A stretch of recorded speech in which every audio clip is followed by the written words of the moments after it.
సంగమనాదంలో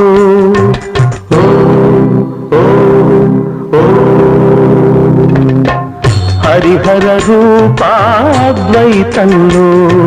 శరణం శరణం శరణం శరణం ఆవు మా సంగమనాదంలో హరిహర రూపాద్వైతంలో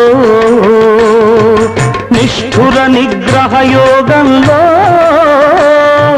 మండల పూజా మంత్రఘోషలో కర్మాన్న కర్పూరం కరిగే కర్మాన్న కర్పూరం కరిగే ఆత్మహారతులు పట్టిన భక్తులా మాలధారణం నియమాల తోరణం జన్మ కారణం దుష్కర్మ వారణం